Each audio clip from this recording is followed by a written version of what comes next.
Hi, everybody. What's that goofy smile you have, Steveo? Where? Where? Do Because I? you're like, you smile like, Oh, sorry. hi, everybody. Hello. Hello. So here we are. Mm-hmm. We're all in this together.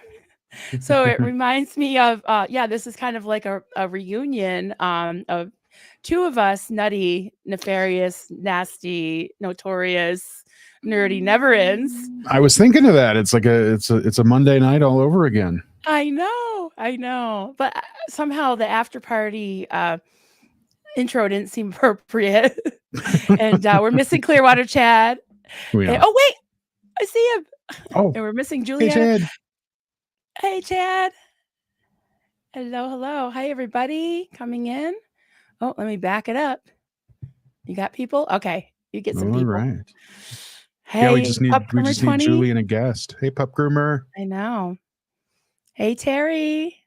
Hello. Hi, Terry. Got our friends coming in. Yay. We've got um, Kristen Siren Creative. Hello. Hey, Kristen. Hi. SPTV Keyboard Warriors. Good evening, all. Okay. I wonder if that is. Hello. Cult Speak Call in. Hi, sweetheart. Good to see you. Hey, Hello, Cult. everyone. Happy Monday. Yes. Happy Monday. This was our usual after party time. That's right. And we've got Barry Snyder. Hi, friends. Hello. Barry. Welcome. Good to see you. Destiny Salazar. Destiny. Hello.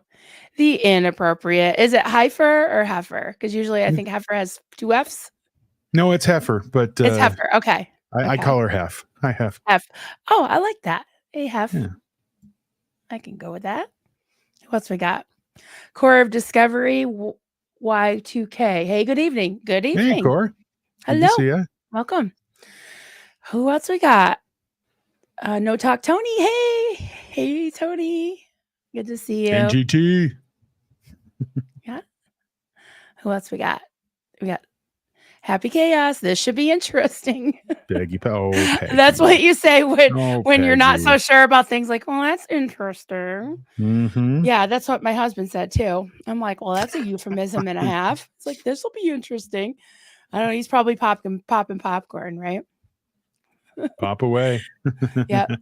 Hi, Susan. Gino. Tina. Susan, hi. Laura Font. Hey, Laura. good to Good to see you see you, guys. Laura. Hey, Mastiff Mom. Hello. Mastiff Ma. Oh, I bet you got a beautiful dog. Man. Oh, yeah. No, Mastiffs are dogs. beautiful. Yeah. Hi, Mandy. You go. Oh, Jan. Doug McGrath. This is somebody I know in real life. Hey, Doug. Oh. We call him, I hope you don't mind, Doug. We call him Dirty Doug because he is really, he's just really funny. He comes up with the dirty jokes, and my boys love him. My sons that are in a band. Doug plays a mean electric guitar. So, yeah, he's sort of like an honorary grandpa to him. Oh, sorry, Doug. I didn't mean to call you old, but yeah. So it's a friend of mine in real life. Just call him a drunk uncle. That's always much much friendlier. A drunkle? Drunkle, yeah. Clearwater Chad. Chad, hit the like button. Thank you, Chad. Thanks, Chad. Yay. You got two of them to hit. Remember. Yes. Yeah. Head on over. Oh, sorry. I made it. Hey, Jen. Yeah, Jen. You can go next door. Oh, hey. Chow Yun Smile Cricket. Ciao. Hey, y'all. Gotta go get a fresh cup of coffee. I'm here. Yes. Go. All right. Yeah, I'm not doing coffee, just water tonight. Yeah. So what else we got? Doug said, "Oh, here we go. Joel. Oh, Joel. Doug. Doug. Yeah. LOL at the drunkle. He's laughing at your jokes. We like him. He's laughing at your jokes. Excellent. Oh, I had a feeling. Simply Good. Oh, Denver Steveo, SPTV Keyboard Warriors is my alter ego. I was wondering about that. Okay. Yeah, I was wondering about that. Okay. All right. So great group popping in. Yeah, good to see you guys. All right. So Steve-O. I didn't do it. Do you want me to introduce why we're here, or do you want to take a crack at it, or you want me to butcher it? Well, it was your idea. Okay, I was sort of joking, but here we are. Steve-O's like, let's do it. We're not getting out of it now, I guess. No. So Steve-O did an 8-hour stream, and I promise you guys, it's not going to be 8 hours. No. I did a lot. I like hiked a mountain, and I swam across the lake, and I totally built a village and a log cabin. And no, that's what Duncan did yesterday. Sorry. I was gonna say, and then you came back and I was still I took a nap. Yes. I took a nap, played with the dogs, cooked dinner. He was still on. I FaceTimed a bunch of people, talked to, answered emails. He was still on. I had designed some more merch. He was still on. But I did catch a few things, and I did take some issue with some things. So we had a discussion, probably 4 a.m, my time. And I think that it's good and healthy for us to talk about things. Hey, Marilyn and Loverboy. Drunkle? Drunkle, that's right, chap. Yep. Drunkle Doug. So I thought, we could talk about some things, because like I said in the introduction, I'm just going to read a couple quick things if you guys don't mind, and I'll let poor Steve-O talk. Oop, what happened? What's going on? I'm looking for a couple of things here. Uh-oh. Okay. I got it. She has visual aids. I got it. I know. Well, I wish I could pop them up, but I didn't. I'm not that prepared. Okay. So I wrote as the description tonight, Denver and Maryland have, because I didn't want to say like official, like Denver Steve-O. That sounds so formal, right? Fair. Denver and Maryland have had some sharp differences of opinion regarding the current Aftermath Foundation issue. Come and help us debate, find some common ground, and move on as friends who have the same purpose, but with different styles, views, and personalities. It's not all black and white. So if you look at our thumbnail, it's a scroll with like a feather pen and ink and our two gray faces, right? And I just wanted to read real quick a couple of comments that I got on the community page. At SPTV fan said, I like how you two can talk about disagreements like adults. So we're going to try to do that. Angela Bernhardt, our friend Angela, our mutual cyber parasocial friend that we love, said, who's in the chat now? Hey Angela, there you are, honey. Appreciate this live. We appreciate you being here. Okay, Angela said, would very much welcome some calm, reasonable discussion versus the mindless mudslinging that's been going on in the chats and comments. I love you both, and we love you too. We love you. Yeah, we love you too. Oh, wait, there's one more. Okay, I'm sorry, Angela and SBTV, but this is really, SBTV fan, this is really important. It might even be the most important comment. Clearwater Chad said, Griff Calzone will make, I can't even say this in a straight face. Griff Calzone will make the final decision on who is right and who is wrong. Griff thanks you for your support and embracing the 10X lifestyle. Yes, very important. Wow. Well, I'm probably going to jinx myself right now, but I was kind of hoping that Marty would make the final decision. Oh. Yeah. Yeah. I don't know. I think I like Griff because I like Calzones. So yeah. I like those $2 gas. Steve-O, what are your last words and testament here? No. What have you observed, and what are some of the things that are kind of on your mind that you want to kind of present here, and we'll take some comments, questions. Sure. Well, yeah. I mean, I think the big thing that I've seen is that I don't know an easier way to say it. I'm right and you're wrong.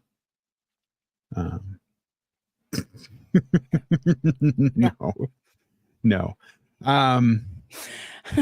Yeah, from an observational. Oh, are we delayed? You can hear me, right? Yeah, I can hear you. Okay. No, that was a joke. That what I've seen over the past week, and I saw it happening on the day, right? Last Monday, a week ago, was this very quick factioning of folks who like decided that they had to decide, if that makes sense. Like, I have to be Team Aaron, or I have to be team board of the Aftermath Foundation. And it just really kind of created this separation. And then people are, I have automatically unsubscribed from these channels or from this channel. And I'm like, guys, we don't know the whole thing.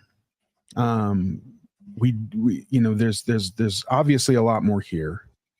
I think we're making real rash decisions, and that really bothered me from the beginning. And it's to me, and whether you say it's OSA, or whether you just say it's Scientology, they win in this case, right? They're doing what they need to do, which is divide and conquer, separate this group, create this factioning. And even if it's not them, even if it's just what's happening, it's just not good for the community. And that's not to say we need to follow everybody with blind allegiance. I do not feel that way. But there's just, it's just this like instant separation, this instant splitting of the two groups, assuming we have all of the information when, clearly we don't. And I still think to this day, a week later, we don't. And so that's kind of bothered me. And so that's kind of been my thing on my side. And I think you've seen a lot of the same. But I know, again, kind of how we've taken it is maybe a little bit different. And that's really why we're here. Yeah. And I'll say, while I see both sides, and hi Mark. I agree with both sides and disagree with both sides. And I hate to even say sides, because we could say we're all on the same side, and I believe we are. We all want to see cult abuse stop. We want to see the people helped that need help getting out of Scientology, and what that looks like. It can be an actual escape, but also the aftermath of it, right? And that can take a lot of different forms. So we all want to see that. I think that based on our own life experience, like you and I have had completely different life experiences.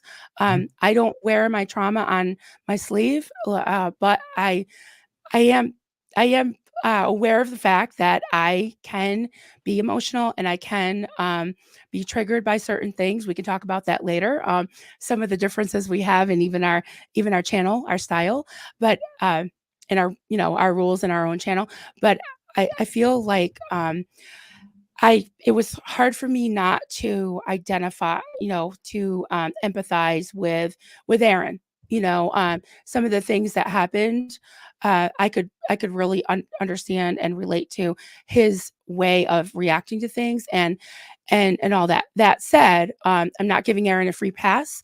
If more information comes out, if there is some type of smoking gun that was alluded to, then reevaluate. But I'm not saying I'm on anyone's side. I can look at the Aftermath Foundation as an entity, and I would like to get into that too at some point. What a nonprofit is, who quote owns it, and what it's there for, and all that, okay, and what the quote faces are of it. So that aside, I can look at the Aftermath as a thing, a unit that is accessible and isn't owned by anyone. But at the same time, like, I think I was sort of leaning this way a little bit towards Team Aaron, but still appreciating and loving all of the OGs, as we call them, and knowing that all of them, however many of them are, have have the right motives, the right motivation, and a heart to help people. And I don't think they're doing anything. I don't think it's a right and wrong. I think there's certain tendencies, and there's certain, when you have a nonprofit, I'll just say one part of it, but I've got some notes I want to throw to you because I want you to sound off on this, and we'll take things from the chat as well. But Sure. So basically, my nonprofit, it's a public charity. It's not a private foundation, but my nonprofit, and I'll just read it really quick. I dug out our bylaws. So these are our bylaws. They were boilerplate, standard template bylaws. There's probably many to choose from. Our lawyer chose these. I don't believe they were written in the 1950s. There's nothing about moral, spiritual values and traditional blah, blah, blah, which I know I'm sounding facetious, but that did really trigger and upset me, that part of that letter. And, granted, they didn't write those. It was boilerplate, but they did use them to they did pull them out of the archives to use them as a reason. Now, I'm just going to read one quick line. Excuse me. Okay, so and I'm not going to mention my nonprofit because I really don't want to. I don't want to advertise. I'm not trying to get any support for it. I'm just saying this is just standard boilerplate bylaws that we got. Okay, so I'm reading from Article 2, Section 7, removal of directors. Directors may be removed from office at any time with or without cause by a majority of the vote of the directors then in office. And this is a charity that helps disaster survivors and vulnerable populations. We used to make care packages during COVID and deliver them to the elderly. Now we mostly just we never give cash. We just give gift cards to, not just, but after the Red Cross goes to the disaster, gives the families or the survivors a gift card. We usually match that gift card. It's a money card. And for necessities and things like that. We also provide support. It's all volunteer, just like the Aftermath Foundation. It's all volunteer. I think they do have one or two employees, but the board is paid nothing, and that's pretty standard. All right. So yeah, directors may be removed. So my board could decide one day, I don't like the color of lipstick Marilyn's wearing, and they'd be like, yeah, me either. Let's vote her out. They could do that. Technically, legally, they can do that. Okay.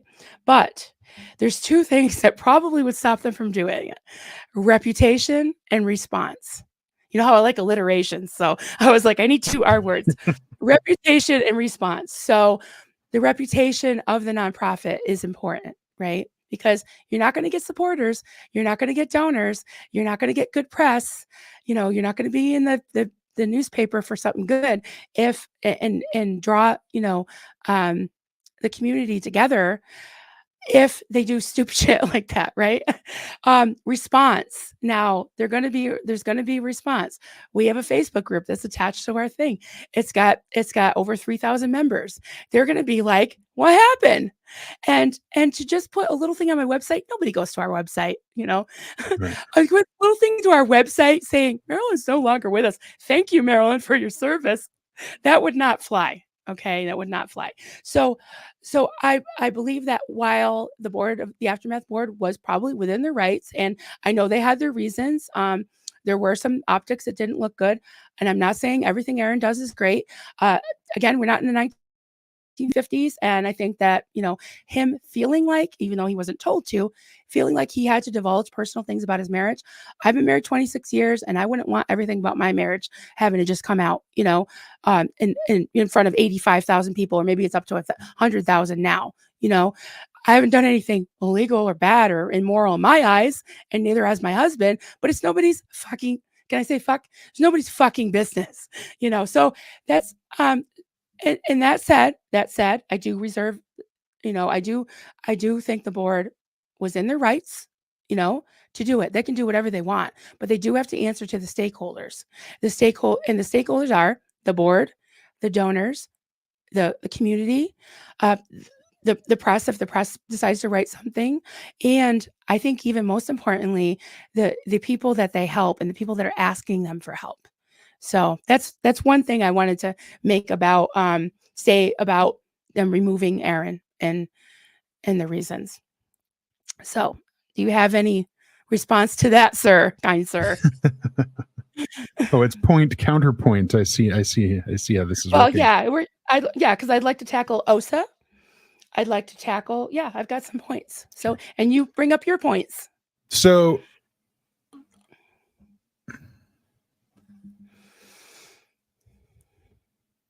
when it comes to organizational structure, I come from, something that's a little bit different, and that's, corporate structure, right? And quite often when you see an executive let go, well, first of all, you don't, very rarely do you see kind of this,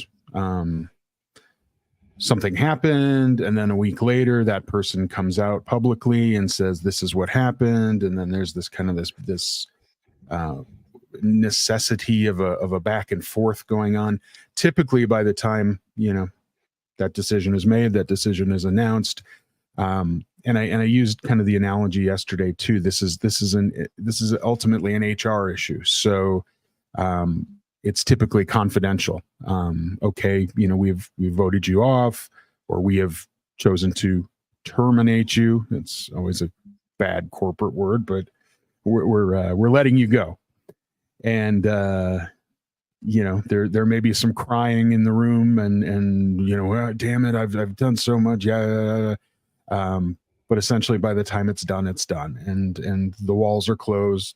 This is not typically discussed. Now, sure, the Aaron in that situation can certainly turn around and say, these stupid MRFers, blah, blah, blah, and not saying Aaron said that. He was very respectful, I think, during during his first thing on Monday. But I mean, so they could turn around and they could say and fight, but typically that doesn't happen. Now, granted, there's typically money involved in the whole thing. Hey, here's your severance. If here's a non-disclosure. For 1 year you can't do whatever, all of that kind of stuff. So it's a little bit different, but typically it's not something that gets aired. It typically can be. Yes, we thank Aaron for his service with us, and moving on.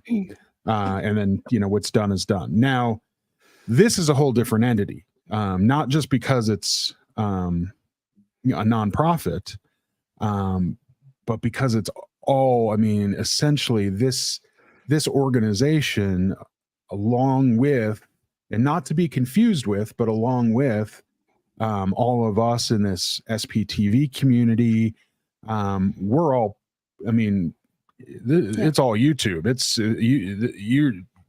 everybody sees everybody, and that's really how we interact. So there's a whole bunch more, I think, that needs to be taken into account in this kind of scenario. And you're absolutely right when you say, typically in a bylaw, you can get rid of somebody for whatever reason. I think typically boards, and me being Mr. Pollyanna Sunshine, would love to believe, and still to this day do believe, that the board has made decisions based on valid reasons.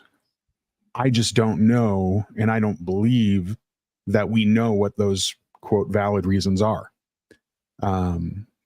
And typically I would say, is that any of our business? Typically I would say, probably not. But again, I disagree with that. I disagree. Well, they don't have to tell you. They don't have to tell you why. But if they choose, not to, it is about, like I said, reputation and response. And what you're saying, I agree with, is that, like, in these bylaws here, it says the corporation, the corporation, the corporation. Mhm. A 501c3 is incorporated. It's an incorporation. Yeah. It's Inc. at the end of mine. It's a public charity. It says what it is and Inc. Okay. So in some ways it is very much like that. But I think that they don't owe us an explanation, but the optics are bad. And I want to maybe move into another point that has to go with that is that, I'm just using mine as an example. I have reached out to a lot of EDs, which is executive directors and board presidents that I know because I'm in like a collaboration with several because we give a lot of referrals. If we can't help somebody, we give referrals to other other nonprofit agencies that can, and Sure. some government agencies. So I did reach out to them. I have I'm on some groups that I said, hey, la la la, and while there's no hard and fast law, there are some states that do have laws about nepotism and about family members voting together, or being on a board together. I do. My brother-in-law is on a board that has several couples, but the couples vote only counts as one because they actually like each own property. So the couples vote count as one, and makes sense to me. And also it really is, well, it's not illegal. It is frowned upon. And if you look at the structure of the board, I don't want to reiterate everything Liz Gale said today, but she has a lot of history with the Aftermath Foundation. And granted, they have gotten a lot more support and a lot more money, also because of this platform and Aaron kind of paving the way. And I'm not saying giving Aaron a rubber stamp to do anything. I'm just saying that, he does deserve a lot of credit for a lot of the fundraising that they have. $250,000 right now. So maybe the reason why they did tell Liz they couldn't help her in the beginning is because they just didn't have the funds, but they did have some funds and they chose not to help her. So who knows why? I'm sure they had the reason, but there were a lot of things surrounded by the, in her opinion. And I can imagine that many of them could have felt this way. The second gens that kind of went to them, they used to have to salute them. They used to have to call them sir. They were in their shiny catalogs and their pictures and the Navy, uniforms and stuff. It would be very intimidating. I mean, you look at the makeup is these three couples were high executives. So it could be very intimidating, and there really isn't a representation of the people that they serve. And so, like I said, with my board, there's people from all walks of life, all colors. There's, we have members of the LGBTQ community. We have members of, conservative Christians. We have teachers. I have a firefighter because, fire, right? All that. And none of us go on cruises together. None of us. And I'm not saying, well, we're great because we don't go, I don't have them over for Thanksgiving. I'm just saying I like the fact that they're from different because they're not just going to yes me to death, and they're going to show me things, say things. Marilyn, did you think of it this way? No, I didn't. Oh, damn, So I wouldn't ask my husband or my daughter or anybody to be on there because I want that feedback. I want that fair, equitable, group. So that's, yeah. So I just want to ask you, what do you think about the makeup of the board? Oh, I 100% think the makeup of the board is what's the right term? Too homogenous. I mean, yeah, three married couples, assuming, and we don't know, but assuming that it's set up where each of those members does get their own vote. Oh, they do because they said that 7 out of 8 people. Oh, you're right. You're right. Nope, you're right. Very good point. Very good point. You're absolutely right about that. So, yeah, I mean, I don't know what ultimately led to that. I know most of them. Obviously, Matt and Amy were just added this year, but 4 of them were already on the board previously, previous to all of this. Yeah, I think the board has. Well, I'll say it this way: the Aftermath Foundation has grown to a point where that may have been okay 5-6 years ago when things started, but right now, you're absolutely right. I don't think it is inclusive enough. I think that there should be somebody from the LGBTQ community. I mean, I just think of the number of former Scientologist SPTV creators that we have, right? That are part of that community. I mean, there's just a good percentage.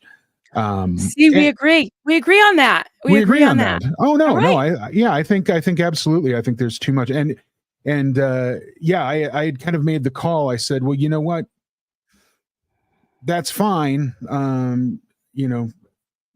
Not necessarily having to ask anybody to step down, add to the board. And you and I talked about this offline, and obviously that would make things a bit more of a challenge to have a larger board. So, not necessarily. If the couples counted as one vote each, then they could. If they're counting as 2 votes, 12, 15 people on a board for that size, that yeah. I don't think you need that many. That gets unwieldy.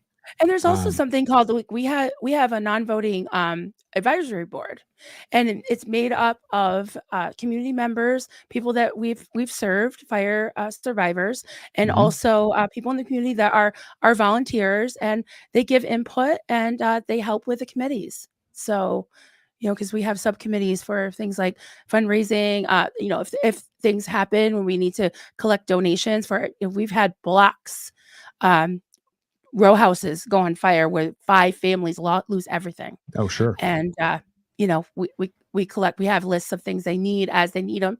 And people either, do a wish list, they buy things, or they go and get gently used, things. And that's like a big production. So we need a lot of help when that happens. So yes, we have an advisory board. They're not a voting board, but we definitely take their, their input into consideration. And there is kind of an accountability thing.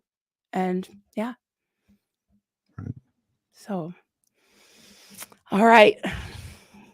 We're getting a lot of comments, but I just had a couple more things I wanted to just, like maybe like headings, and then you can talk about them, and then maybe we can I got 32 starred comments right now. So let's talk about OSA. OSA. Okay. Shoot. Because you started to say we don't want OSA to win. OSA smells like poo. Yeah. Yeah. And I have something to say about that too. So you go first, because you're the OSA expert in the room, at least between you and me. Well, I'm the OSA expert. No, by no means. You talk about them all the time. I'm sure I talk about their smell. Okay. I mean, in my mind, OSA is a concern, and by OSA, I don't necessarily just mean, in my head anyway, I don't just mean the Office of Special Affairs. I think that Scientology as an organization, i.e. led by David Miscavige, is looking for ways to break down the opposition, the merchants of chaos, as we all must be, I guess, at this point. And so ultimately they're looking for these ways, again, this divide and conquer concept, right? This idea of hey, if I can break Aaron away from the Aftermath Foundation, now Aaron's weaker and the Aftermath Foundation is weaker, and now I can attack them a little bit more. Now we attack the Headleys, or we attack Mike Rinder, or we attack Amy Scobie, and it just it helps kind of granulize the battle that they as an organization, again, as if you want to call it OSA, we can call it OSA, but if we want to just call it the Scientology in general, and that's a concern, because that's what they do, and that's the idea of breaking these groups apart. And whether it be I'm going to throw some money at Debbie Cook and just shut her up, or I'm going to throw some money at Marty Rathbun and pull him back, or now Aaron's in a weak state, can I is there a way we can either fair game him or bribe him or do something? And these are concerns that this organization, that Scientology has for years, for 70 plus years, has have engaged in, and it's been part of their policy to destroy, destroy, destroy. And by, I don't know, I that's a concern. That's something that I think we need to make sure we're not letting them do. And one of the things that's probably a problem for us, right, for this community right now, is this last week has just been, this is all we've been talking about. Now, I'm not saying that the Aftermath Foundation and their board, that's all that they've been talking about. But right, this is all that this community has really been. I mean, we've had Kelly, we've had Liz Gale, we've had you and I and Sterling and Reese and Aaron and the board members themselves. I mean, we've had so many streams on this. Yep. And really taking our eyes off the prize. The fact that the mission and the communication that this community needs is reminding them how successful we are at saving people from the abuses of, excuse me, microphone, the abuses of Scientology. And for the last week, that hasn't been a focus at all. And it's just, it's a lot of noise. It's a lot of distraction, and it plays into OSA's hands. And it fail, and we fail. We're just not moving forward by continuing this conversation. That being said, I think this conversation needs to be had. I think it's still very raw for people, but the fact that it happened in the first place has been a win for the other side. And we're going to have to take the L on this one, because yeah, I don't think OSA created this. It's kind of like using OSA like interchangeably with the devil. Like the devil made me do it. It happened because people are human and stuff happens. And I think in order to move on, we need to be able to talk about things and fix them. There's things that obviously there needs to be a course correction. Like my husband said yesterday morning, we did a little music. And we barely talked about this at all. We talked about he wanted to talk about near death experiences. So that's mostly what we talked about. He loves himself a near death experience. He hasn't had one, but he likes to read about them. So, anyways, I feel like there's been a little bit of a tendency to use OSA as a thought-stopping cliche, and a little bit of a put a lid on it thing is like, don't let OSA win. Like, I'm not afraid of OSA. I mean, yeah, OSA is real and it's bad, and you do have to be careful.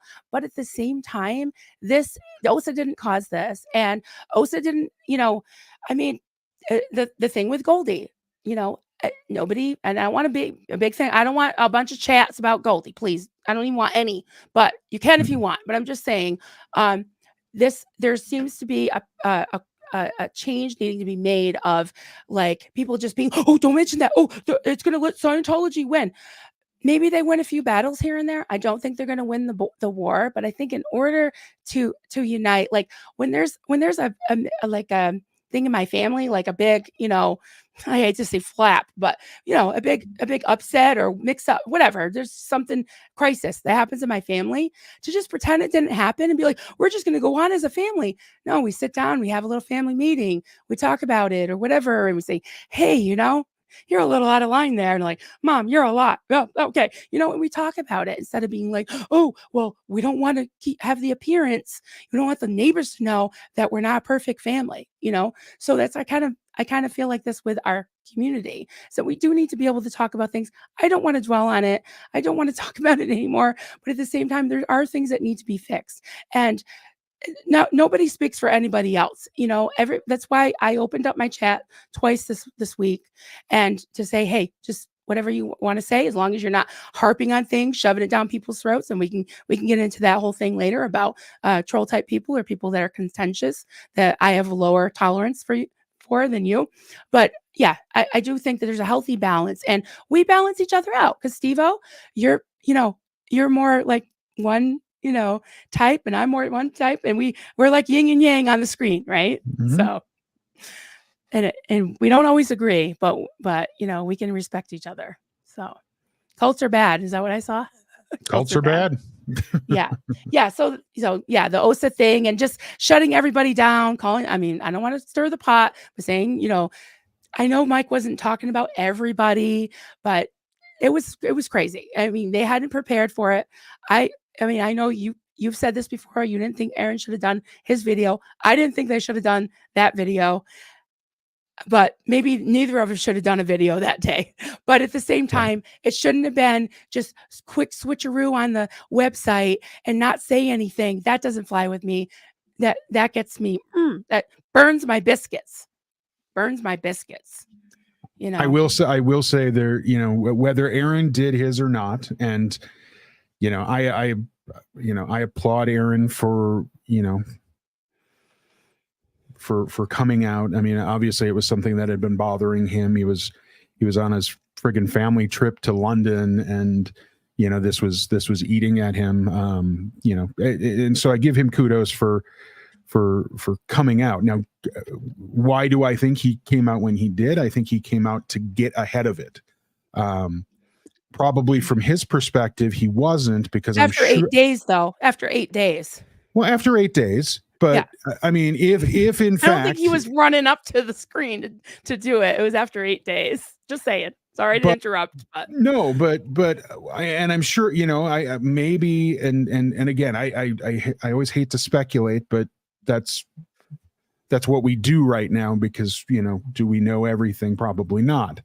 But I think Aaron was probably getting bombarded with folks going, "Hey, I see on the website you're no longer the vice president. What's going on? What's going on?" I'm sure there was a lot of that going through, and you have 200,000 subscribers. You get 20 emails, and it feels 20 emails on the same question, and it feels like a ton. So right, so had to respond, had to get a message out there. He got ahead of it. That was beneficial for him. Not saying anything. Not saying anything.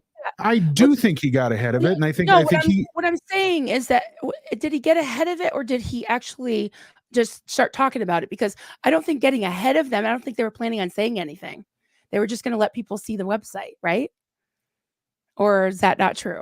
No, I think I do think that's true. I think they had already done a switcheroo, so it's like, it's not getting ahead. He just actually broke this. Whatever he said, it. He fair. Yeah. You're not right. getting ahead. Yeah. It's not like he beat them to it. They weren't going to do it. They weren't going to do it. Yeah. No. Good point. Good point. And then when people showed up to ask for like answers, they were like, "What are you doing here? What do you? If you come for answers, you're coming to the wrong place." Basically, a bunch of keyboard warriors, get the hell out of here. I think they owe their supporters and their donors and the community an apology. I really do. And it has nothing to do with Aaron. It has to do with the treatment that night. So, and you know what? This is another spot where we're going to agree. This was one of those things that I thought about long and hard. Over the weekend, and it's why I had a live that ended up running 8 hours yesterday. It wasn't really my plan, but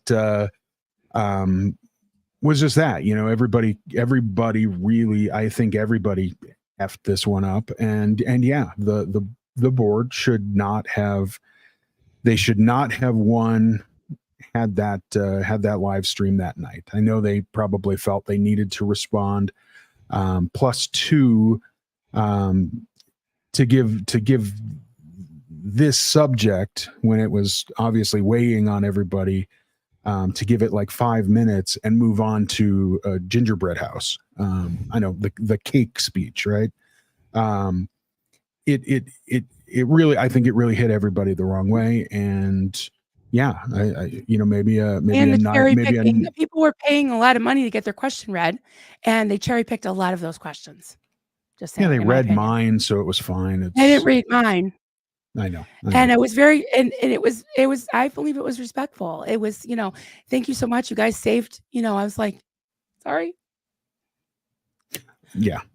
You saved my sanity. You saved my, like I owe you a debt of gratitude, but you owe the community some, explanation of at least why there's 3 couples that are besties on the board. That's number one for me. Is that doesn't look good. And I think I think it needs to change. No, fair. Just saying. Fair. No, I agree. Let them eat cake. You let them eat a gingerbread house. Somebody popped up a comment. It was hilarious. It was maybe it was meant to support them, but it was from the royal family. It's kind of a bad thing, like, because I watched The Crown. I loved it. I binged the whole thing. Sure.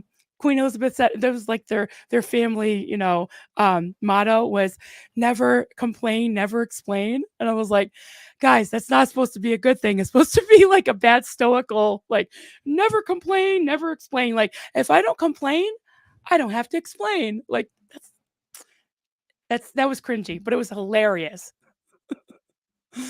Yes. Anyways, go ahead. What was I doing? Oh, I was agreeing with you. No. I was agreeing. Yeah, I think I honestly, whether Aaron did not whether Aaron did his. I mean, to respond to Aaron on Monday, had I been Mike, Mark, and Claire, they're unfortunately in this story, they're one person.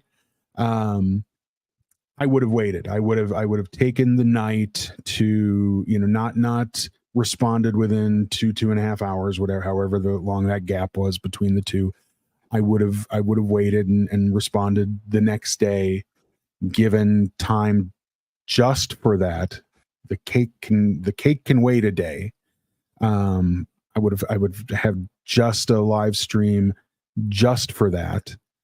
And yeah, what was I just lost the last part of it. Oh, and would have addressed all the questions and wouldn't have called anybody a keyboard warrior. Whether I meant the 50 people hiding over on the side that are coming to lurk and troll, the 10 people that are coming to troll, or whether I mean everybody. I just bad communication there, bad optics. I'm sure they felt stressed, pressured, were on the defensive, and it just didn't look good. Did not look good. Can I just address this, because I think this is a really, really good comment. Sure. Dawned on me. But when Aaron was assumed a bestie, the board was great, right? Yeah. That's a very good point. And I mean, I myself, it did raise a few eyebrows the first time I saw what the board was made of. But I was like, well, you just trust people, right? But then as time goes on, and then they added Amy and Matt, and then I think what kind of got it for me was when they started doing their Wednesday thing, like, and then they would have, and I'd look and I'd be like, oh, this is all Aftermath, but it's all Sea Org, and they're all white couples. And then I guess I kind of felt that Aaron, there could have been nepotism because there are friends. They say they're family of choice, right? But with Luis, is it Luis Garcia gone, and then Aaron, and now it's like yet another. Like sometimes it's a coincidence when there's two of something, but three of something. So yeah, I started to maybe be a little more have my critical thinking, like you just trust people, and I think they are trustworthy as people, but at the same time, I think there needs to be more diversity. So thank you for that question. That's a really good question. And I think there's a learning. Let's learn from this. Oh, let's learn from this. I will say this, and this is, when we talk about diversity, we do have to remember that we're talking about an organization that was like 99% white. So to find ethnic diversity may be a challenge, and not to say we shouldn't look for it, but to understand there isn't going to be a lot of ethnic diversity. But I agree, the diversity in as far as the relationships go. Yeah. Or public Scientology, an ex-public, or an ex-staff, or an ex anything.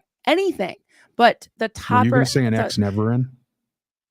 Or even a never-in. Yeah. Well, imagine that. Not me, please. But yeah, Steveo.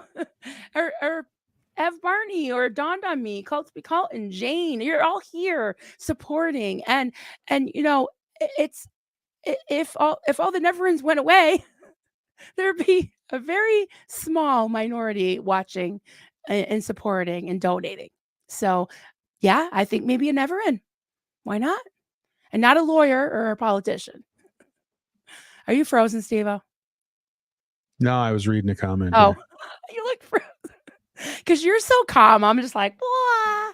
All right, is everything good? Everything's good. Okay, here we go. Stephen Britton, do you want diversity for the sake of diversity, or do you want the best people for roles? Good question. Yeah, there are hundreds, if not thousands, of people to choose from. There's thousands of ex-Scientologists. There's thousands, tens of thousands, hundreds of thousands, maybe, of never-ends. Yeah, so good question. Yeah, and yeah, I think best people for the roles. Yeah, they should represent. And you don't have to be a rocket scientist to be a board member. I'm not. So you just have to, know what you're doing and care about the cause and have a voice. And another thing I just want to mention too, I'm not sure, maybe somebody knows this that has any dealings with the Aftermath Foundation or knows the bylaws. We vote in our officers again every year. We have a new term. We don't have term limits, but they have to vote me in every year. If they decide they don't want me to be president anymore, I don't have, then I'm gone. So that's every year. So just the boards that I'm familiar with, same thing. I think like every 2 years, and then there's rotating. So some board members hit on the odd years, and some board members hit on the even years. So they're not all being so there's not the potential that every board member is voted out and a completely brand new board of novices are in at the same time. But yeah, same idea. You still have to, you're not just in until you die. It's not, this is not the Supreme Court. You still have to be voted in each term. So yeah, and that's every other. Yeah. And that's fair. And again, I would, the only thing I would say is we don't know if that's the case with the Aftermath Foundation. Yeah, Bison 5360. Yes, bylaws. Well, ours were just similar to the Aftermath Foundation as far as it being a boilerplate template. But again, sorry, I'm being facetious, but that burned my biscuits. It wasn't written in the 1950s, and it has nothing to do with morality and your marriage or your traditional spiritual values. We don't claim to be spiritual at all, doing disaster relief. I know it's been talked about before, but the irony of a group of ex-Scientologists having spiritual values as part of this morality clause, right? That's probably like the one thing that should be furthest away from, and traditional too, because traditional was traditional. Let's right. Not. Yeah. Exactly. What is defined as tradition? Sorry, guys. Yeah. It's getting late. I'm getting punchy. Yeah. Lene, nobody wants to touch that. Nobody wants to read it out loud. I don't. I hear you, Lene. I absolutely do. I don't know. I'm not calling for the resignation of the entire board. I'm just saying, maybe mix it up a little bit. Maybe have the couples, vote together as one, and then, whatever, something like that. Absolutely. Like that. Yeah. Angela Bernhardt, just sending a big group hug. Oh, I feel it. Thank you, Angela. Thank you for the super chat too. So sweet of you. Pizza and a movie here. We have 49 starred questions. We're probably not going to get through them all. There. We're going to get through. Okay. Every one of them. Oh, we got to sleep with Steve-O tonight. They're sleeping with Steve-O, isn't there? Well, yeah. Well, we can we can answer questions while we're sleeping, can't we? I don't know about that. Yeah. Okay. So what else? What do we got? What do we got going on? I mean, that was all I jotted down. Sure. Okay, OSA, nepotism, blah, blah, blah. No, I think I asked all the questions. Who are the stakeholders? Yeah, I think I said everything I was going to say. So let's take some comments from the people. All right. From the peeps. Okay. You want to read a few and I'll read a few, and you read a few and I'll read a few? Sure, but are you going to go into the start? Oh, no, I'll start first. Okay. No Talk Tony. Comment. I could use healing thoughts for my son and daughter-in-law as they are at a hospital in St. Louis about to deliver their son, who is 24 weeks gestation. He's not expected to make it. I am so sorry, Tony. I'm so sorry. Yes, we're sending healing thoughts and holding space. So yes, I let hope. us know. Yeah, thinking of all of them and hoping for the best. Yeah, they do miracles these days. So hopefully, yeah. Yeah. Oh, that's tough. SBTV keyboard warriors, Marilyn Honig. That is why I made this alter ego in hopes of this is sin, right? In hopes of bringing people together with ideas and putting our keyboards to work to move the goal forward. Okay. All right. I can get behind that. Mastiff Mom. Is there something new going on with Mike Rinder? Someone in another live sort of alluded to the fact that there was. Nope. Have not heard a thing. I've not heard a thing. There's a troll out there who has started to very voraciously in the last few days attack Mike. So if that's what you've heard, I don't know. Yeah. But I don't know of anything specific or individual that's happening with him. Yeah. Yep. Okay, Joel McCoy. We must remember that we are all human. We do human things. It is human to pick sides. It is human to feel what we feel. We all perceive things differently. Thank you, Joel. So true, Joel. Yeah. Joel is the voice of reason. He's a good friend. Oh, hey, peeling the onion. Is this Janice or Mark? I think this is Mark, right? I think it's Mark, yeah. I was just finishing watching the interview I did with Aaron in July of this year in response to the text from Scientology against me. Okay. Nicole. He had, and just really quick, I don't know if we got it starred. There was a second half to that question. Oh. Which was Mark's, or there was a second comment, second post that was kind of continued it that said, this one?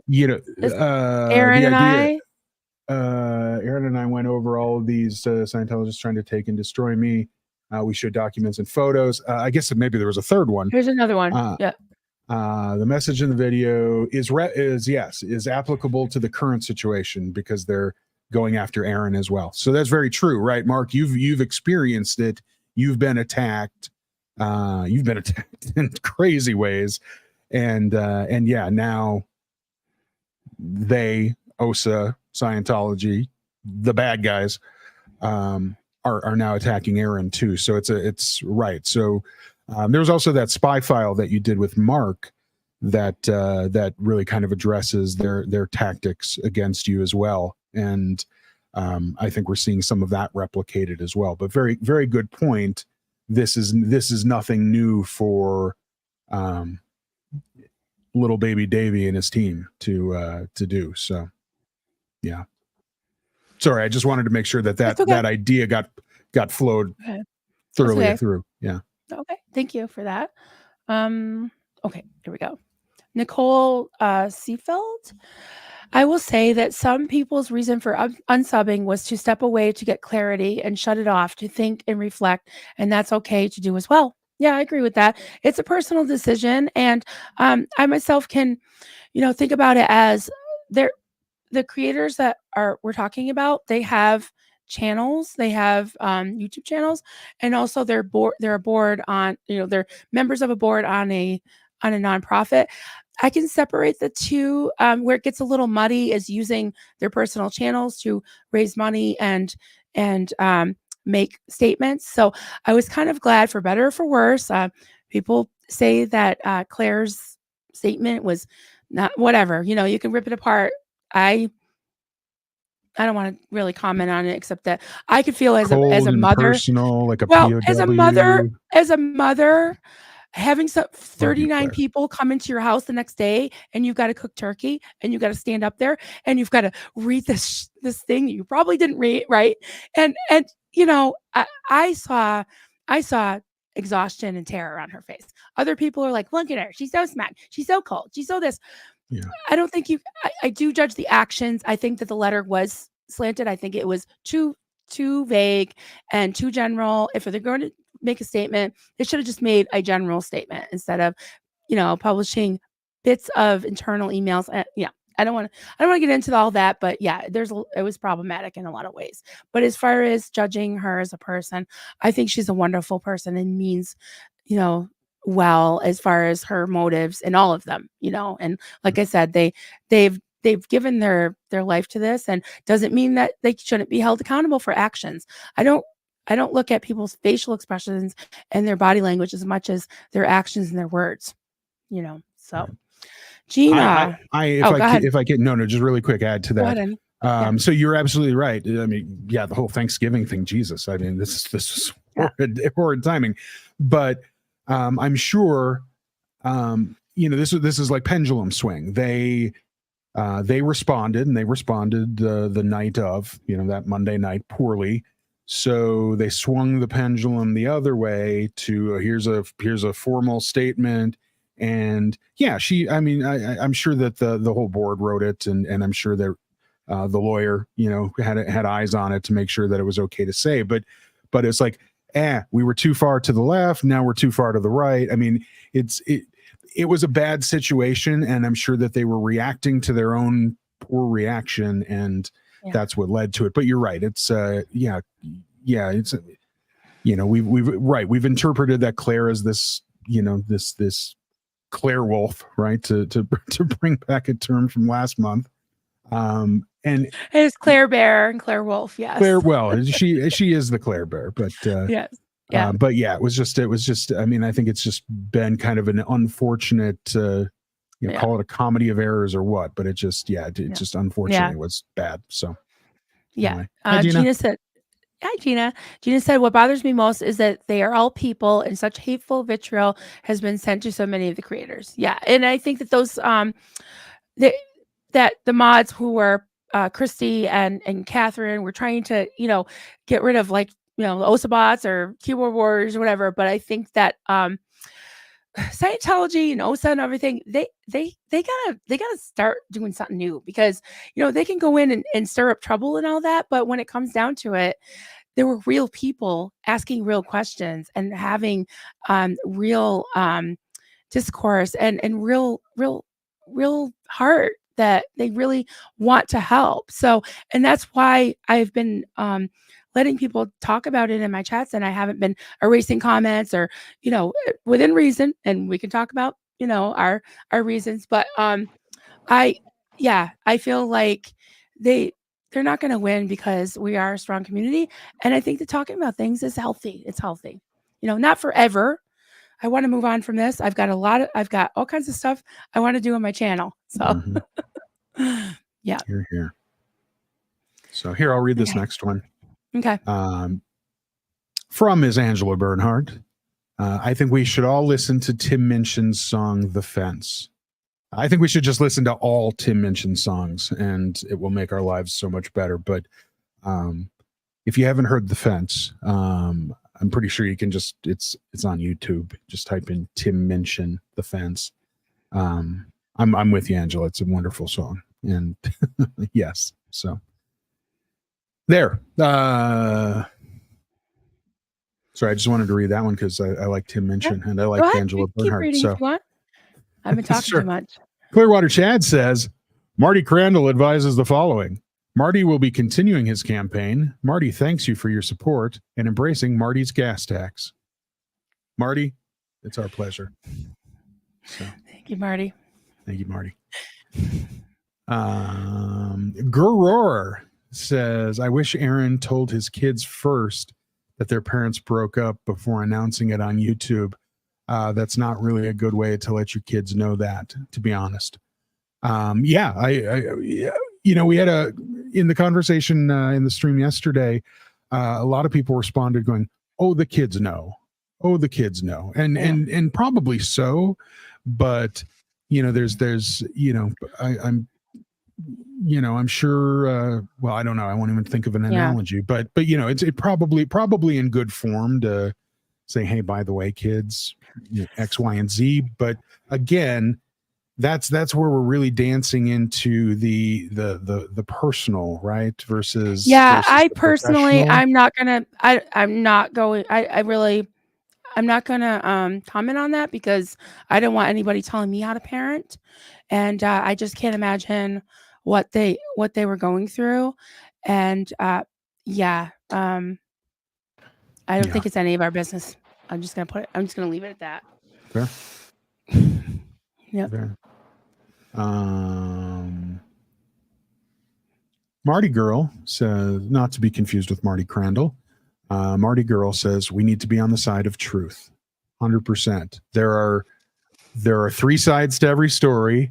Yours, mine, and the truth, right in the middle there. And we honestly we know some of this and some of this, but we don't know what's here yet. And I think we're gradually working towards learning that.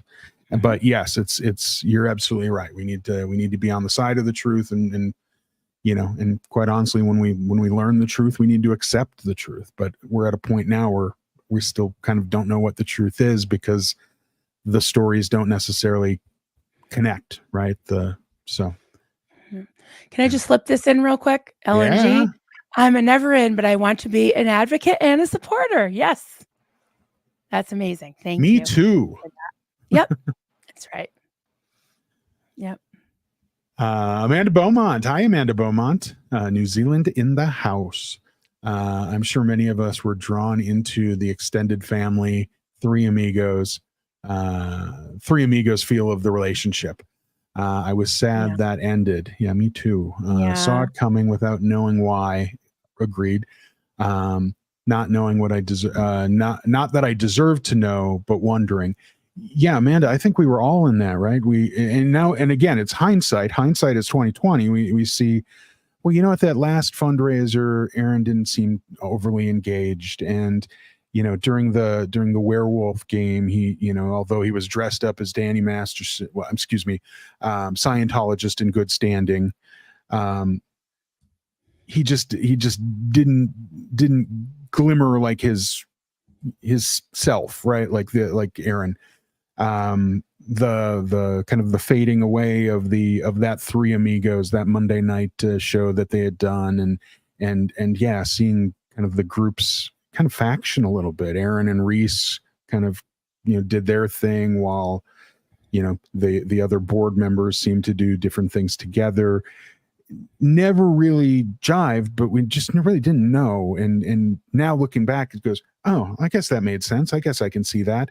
But we're all kind of just like, at the time. I'm assuming that's how I felt. Very similar to probably how I'm interpreting you felt. So, but yeah, now it makes a lot more sense, and it is sad because this has been going on a lot longer than just. I'm gonna hang on to this cup, though. I'm gonna hang on to this cup. I know. I like the cup, and you never know. I mean, I think that at some point, maybe they'll, they probably won't go on cruises together, but we'll see. There is going to be a boon on those cups now. If they're still available, ladies and gentlemen, get your Four Amigos cups at I think that's still on Aaron's, or is it, maybe it's on multiple merch stores, but at least from Aaron's merch store you can grab that and get those get them while supplies last. Yeah. Lori Place says, I think that's exactly what I was just thinking. Hi, Lori Place. We love Lori. I think the best we can hope for with all of them is that maybe they can at least be cordial. Friendship has been going downhill for a while. So yeah, that's what I was thinking. I doubt they're going to be going on cruises together and having Thanksgiving, but yeah, I mean, we're still united in a purpose. And like Kelly said yesterday, SPTV is like, it's not a cult. It's not even a group. It's, you call it a community. I like her idea of calling it a genre. It's a type of videos, type of, purpose or whatever. I don't do just Scientology on mine. But yeah, it's just people that care about helping people that have been suffered from Scientology, other cults, coercion, control, abusive, anything, So yeah, we're here, and hopefully we can still work together, in some way, some capacity. A new merch idea will be available in my store by the end of the week. I'm taking SP back. Yeah. Little Justin Timberlake action there. But yeah, I think we I think we need to take the term suppressive person or SP away from Scientology and make it our own. Own it. And that's, to your point, right? It doesn't. This is a genre, but it doesn't have to all. Yeah. It's not all about Scientology. No, and we don't all have to be the same. And as far as a new foundation, I'm excited for it because it's not competition. It's not like a bad thing. It's a great thing because if you think of like, animal rescues and disaster relief like I do, all kinds of different causes, Scientology, it's kind of like there's a lot of people that need help. And the Aftermath hasn't always had the resources, the people, the funds to help. So, it's, many causes have many different charities that people can go to. And maybe if they don't feel comfortable asking the Aftermath Foundation, they would go to another one. Very true. Very true. I will say this though, knowing Aaron, knowing Mark, there will be a competition. There will be a friendly competition. But no, not in a bad way by any means. And if anything, that'll inspire both charities to push harder, right? If we can save one more person than the other guys, and right. that only works for the benefits. So, Cultsby Colton says, "I'm team getting people out." Hear, hear. I will support the Aftermath. However, I don't have to follow Mark, Mike, and Claire on YouTube to be supporting that mission. No, you don't. Yes, you do. No, just kidding. Yes. Mark, Mike, and Claire are the Aftermath. You must follow them. No, you're absolutely no. right. You don't. Do whatever you want. You're not in a cult. You're not in a cult. Nope. That's right. So, but you want me to take over a few? I can read some. Yeah, go for it. Okay. IB360. Hi. I loved Erin's stream today. What her take on the Aftermath was so eye-opening. Yeah. And I hope that they will take her ideas to heart. Me too. Even Aaron for his new one. Yeah. I mean, Aaron's just starting fresh. It would be nice, if he watched some of these and took some pointers. I'm sure he has thought about it. And he did like some comments I saw that from his first video of people saying that people that, including myself, that have a little bit of experience in the nonprofit sector and starting even a public charity. But yeah, I hope so. I love Liz Gale. Yep. And tell you, she's third generation. She's been around the block for many, many years. She was born into it, raised in it, escaped, and has gone through so much. And if anyone is qualified to speak, she's definitely one of them. And I was really happy that she came back from her break and she's strong and she had receipts, as everybody keeps saying that, but she did, and she did a beautiful job expressing her thoughts and her feelings. So I agree with that. And if any one of you holds the fact that she's a ginger against her, I'll get you. Are you a ginger? I'm not a ginger, but I didn't think so. I'm a strong ginger supporter. I have such hair envy with her. I tell you, I love the her soulless people. I love them, and I love her hair. Oh my god! Oh, it's great. Yeah. Dora Explora. Hey, Dora, good to see you. Dora. The Aftermath Foundation needs a shakeup in their structure, in my opinion. Good grief, some diversity, non-Scientology members would be a great start. I agree. Yeah, I agree, because if you want representation, if you want representation of the supporters, the donors, the people that you're serving, have some, different, I'd like to see a younger second gen on there. I'd like to see some never-ends. I'd like to see some supporters, some dog rescuers. Why not? There's so many dog rescuers. Yes. There needs to be a dog rescuer on there. I'm just saying, guys.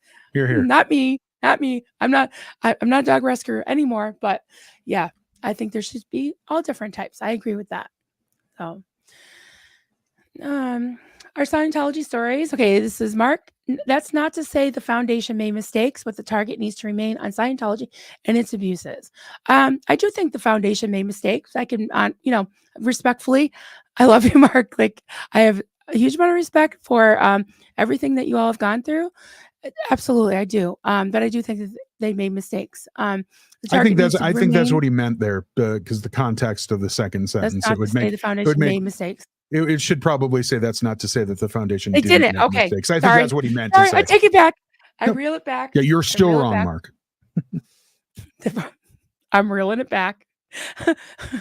Sorry, Mark. The target needs to be remain on Scientology and its abuses. I agree. Yep. Absolutely agree. But sometimes you get bumps in the road and you kind of gotta deal with it. You gotta be able to talk about it so you can move on. That just slipping that in there. Yeah. Is this Kim D High? I think it is. That is Kim. Rocking it out. She freshed out her name. Yeah. Freshed up her name. My goodness. Yeah. Rocking it out. Rio for Rocking life. All right.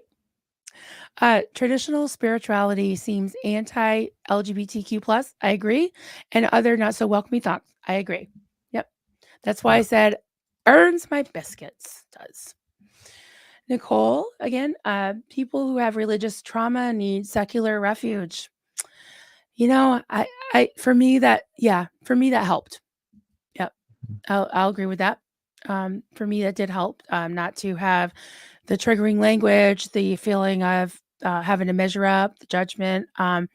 Just having, not have all that religious or spiritual baggage, And I think Amy would agree with that too. I know Amy is spiritual, but I think even she, when she left, needed that secular refuge to ultimately find that she was a spiritual, that was her path. So, Amy doesn't strike me as somebody who's like shoving it down people's throats, and but that was a legitimate question today that a few of the viewers may brought up, and Liz Gale herself said that, maybe some of the people that would have asked for help would think that they're not worthy of it, for that reason. So, I think that it's not impossible to change bylaws. You do have to, I think, file them again with the IRS.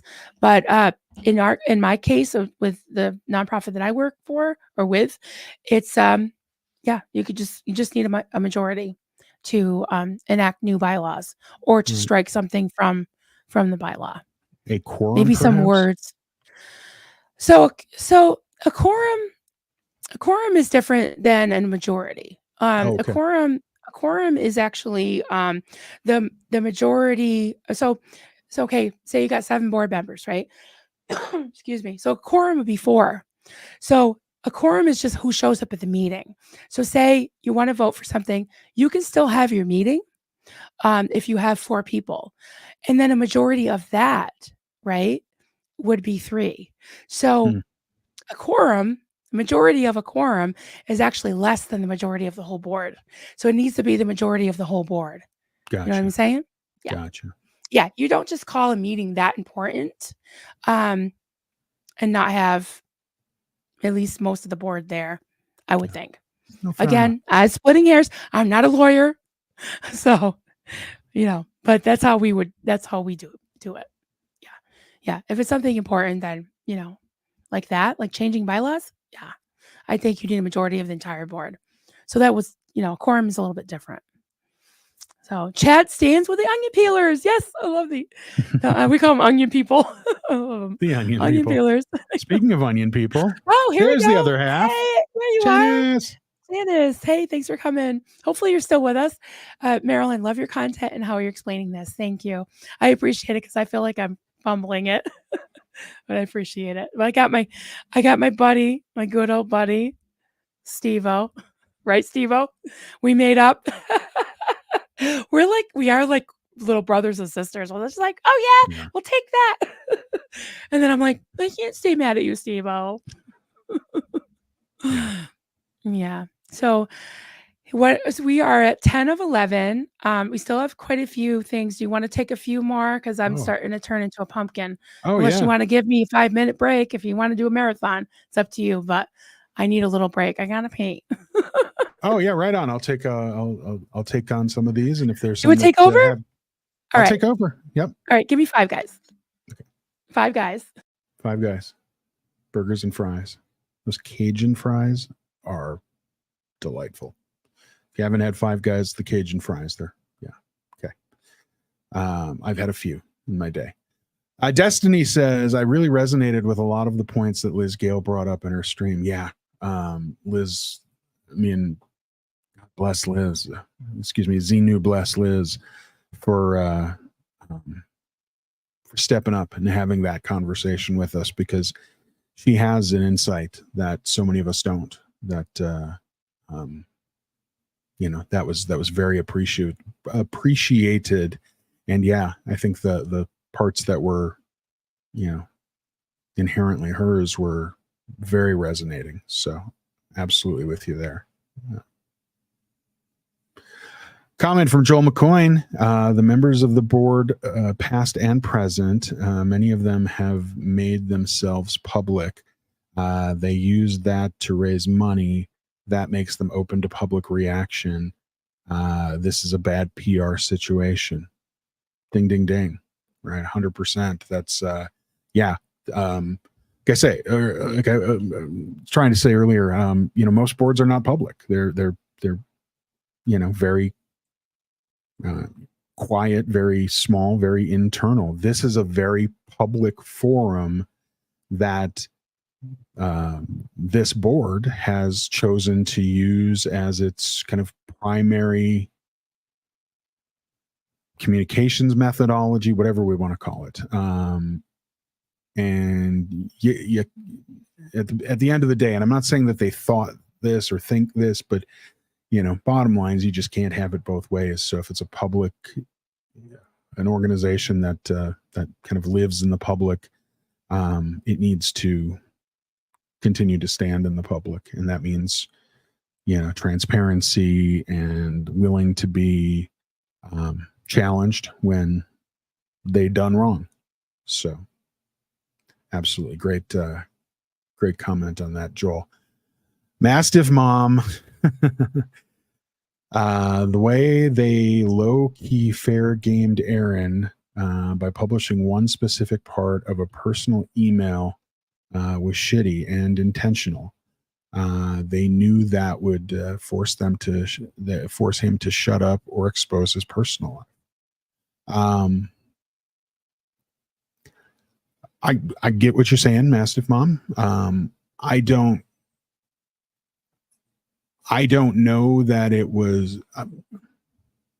I will agree to disagree, but I 100% appreciate that opinion, and I think that is the opinion of many as well. So, I'd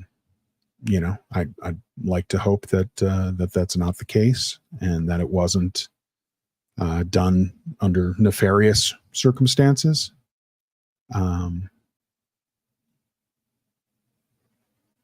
But I'm as, in the bleachers as you are on this one. So.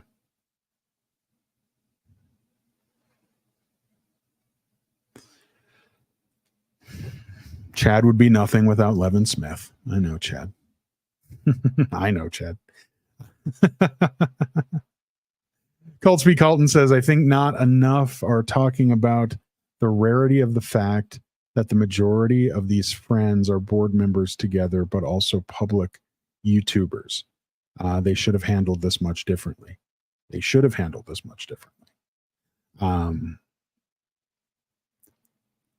think, well, they should have handled this much differently. Colts, I agree with you.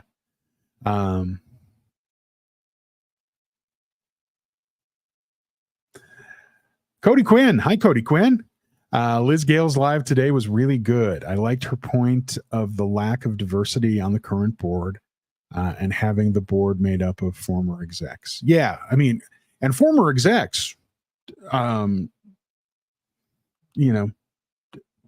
maybe not a problem in and of itself, but 6 of them, that's where the optics get really bad. And and I made the half argument yesterday that just because they're three married couples doesn't mean they're always going to agree.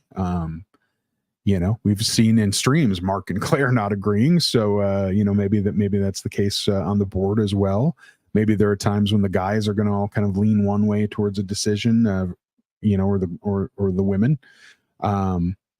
It's not a right, or it could really be something that's polarizing to them, and kind of breaks up the flow, breaks up the who decide who thinks what and what.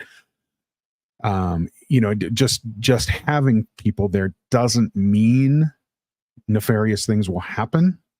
But it's certainly the optics of it, and it certainly makes it easier to fall back on something like, I just vote on what the wife's voting on, or just Mike's right in this case. Okay, yeah. So it's the optics of it, and that's the concern, I think, optics or PR, right? That goes back to Joel's comment a couple minutes ago here. So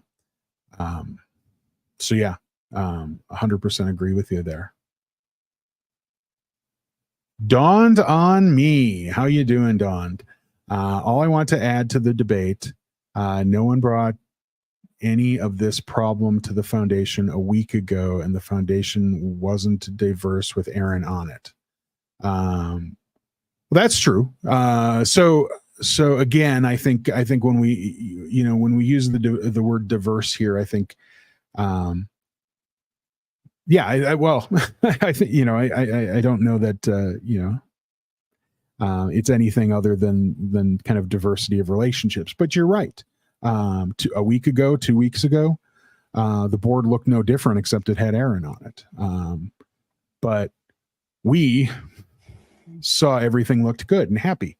And so, why, I don't know why fix what ain't broken, right? Or what appears not to be broken, but come to find out it was broken. And again, that is a good point. That's definitely a good point. And maybe that should have been considered earlier.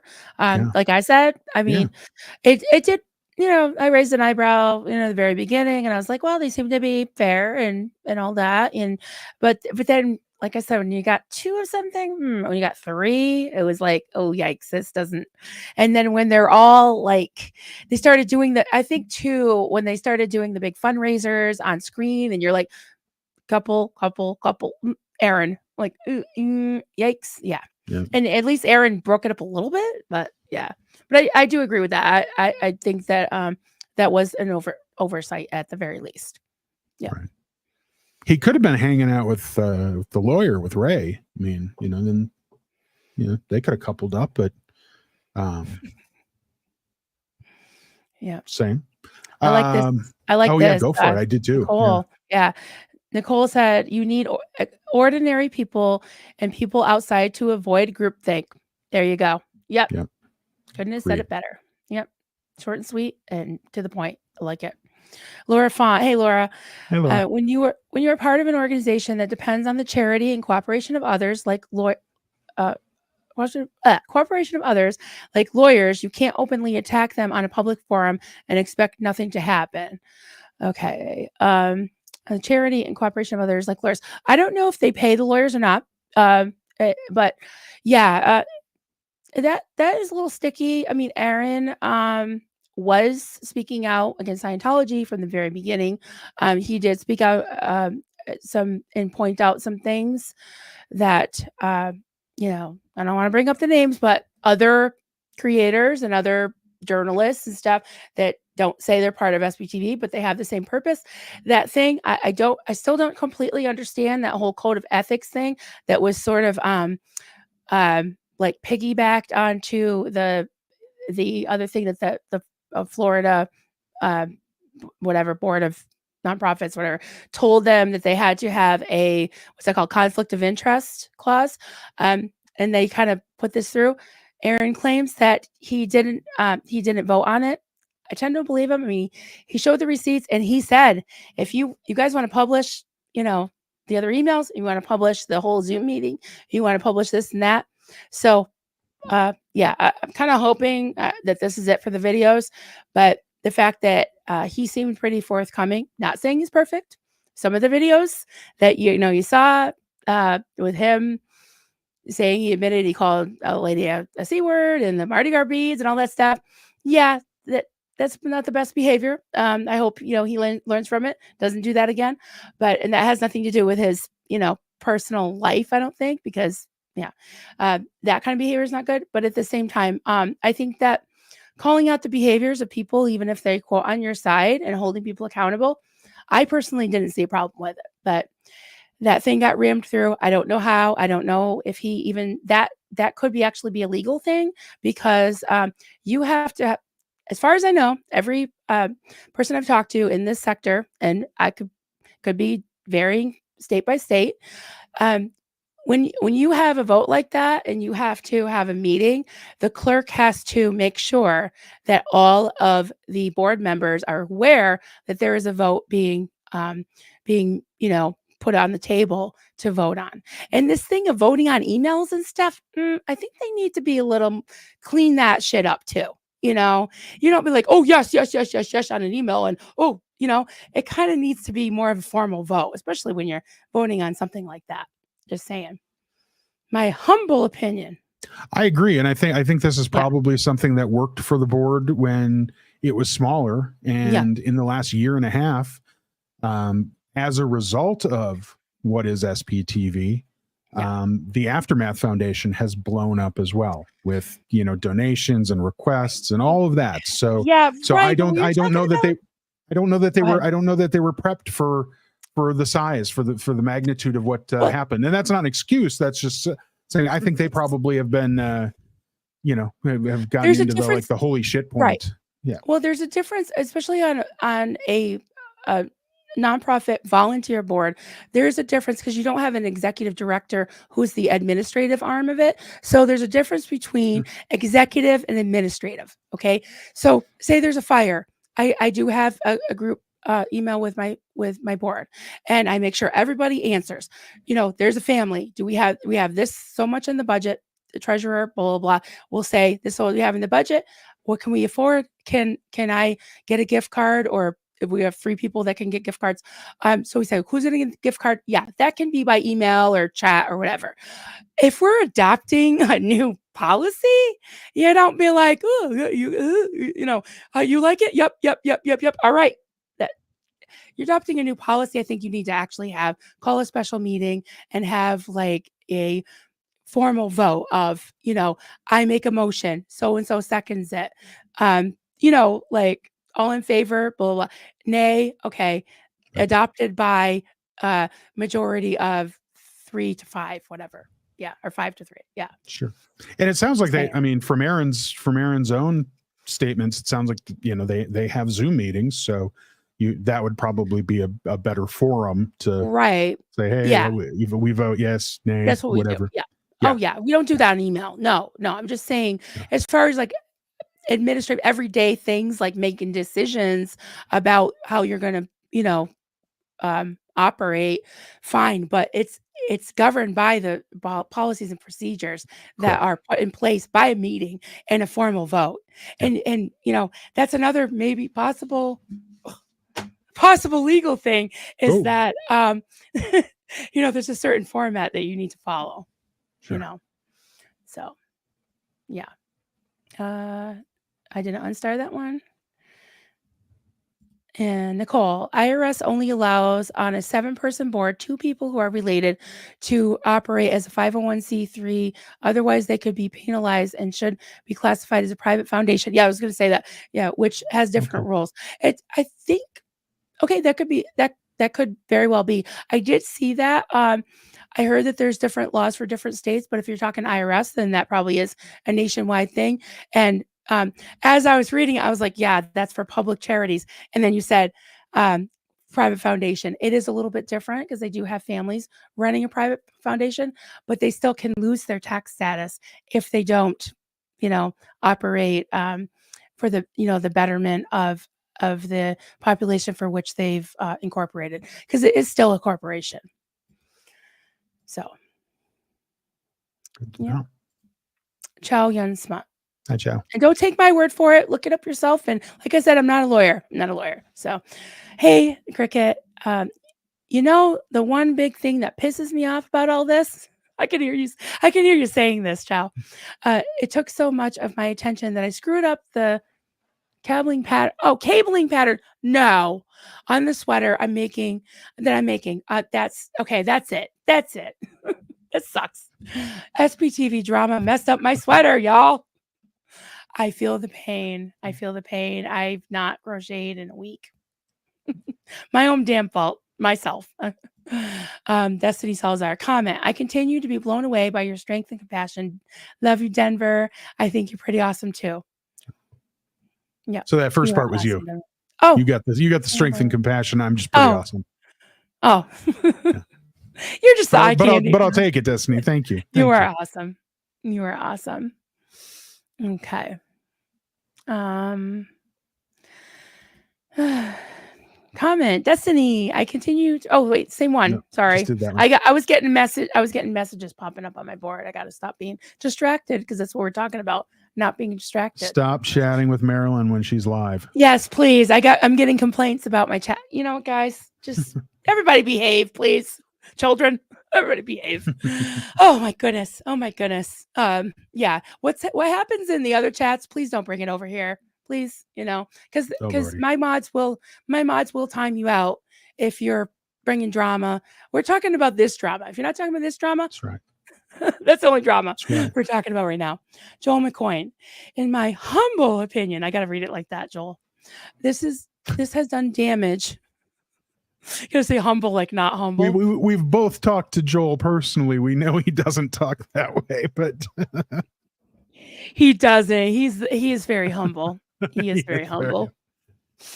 I told you I'm getting tired and punchy. This is serious business. Okay.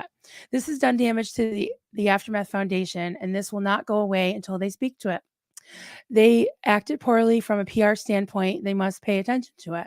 Yeah, maybe they do need a PR person. As far as, I'm sure they don't want to take money from the people that can help to do that, but they are getting bigger, like Steveo said. I do agree with that. We're agreeing a lot lately. What's going on with that, Steveo? If there's a former Scientologist out there who happens to work in the PR industry and would be willing to work pro bono for the Aftermath Foundation, please reach out to Claire Headley, claire@blownforgood.com.